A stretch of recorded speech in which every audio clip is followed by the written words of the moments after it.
আসসালামু আলাইকুম রহমতুল্লাহি ওয়া বারাকাতুহু। ইন্নাল হামদুলিল্লাহ ওয়াসসালাতু ওয়াসসালামু আলা রাসূলিল্লাহ, আম্মা বাদ। প্রিয় ভাই ও বোন, আশা করি আপনারা সকলেই ভালো আছেন।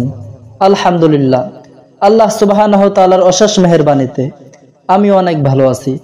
প্রিয় ভাই ও বোন, আজকে আমি আপনাদের সামনে যে ভিডিওটা নিয়ে এলাম, এই ভিডিওটা হলো ভয়ঙ্কর চেহারাওয়ালা লাশ।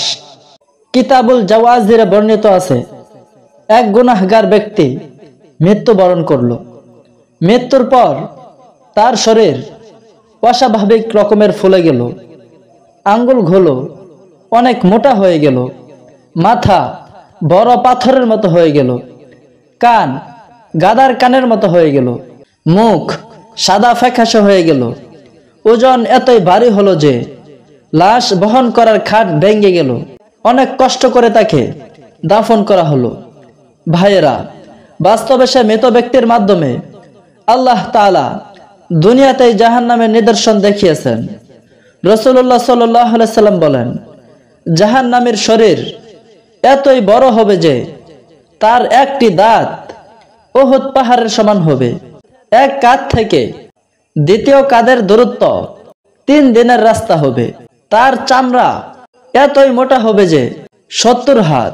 জাহান্নামীদের পোশাক হবে আগুনের, তাদের খাদ্য হবে কাঁটা জাতীয় ফল, আর পানি হবে পুঁজ।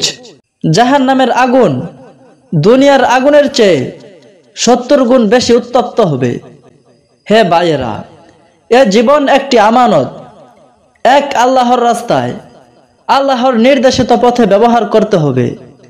বলা তো যায় না কখন মৃত্যু এসে যায়। আমাদের জীবন আল্লাহর কুদরতি হাতে, আল্লাহ তা নিয়ে নিবেন।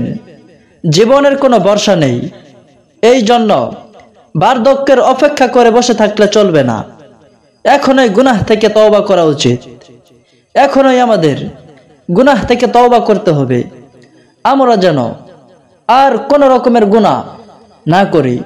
আল্লাহ সুবহানাহু ওয়া তাআলা আমাদের সকলকেই গুনাহ মুক্ত জিন্দেগি দান করুক।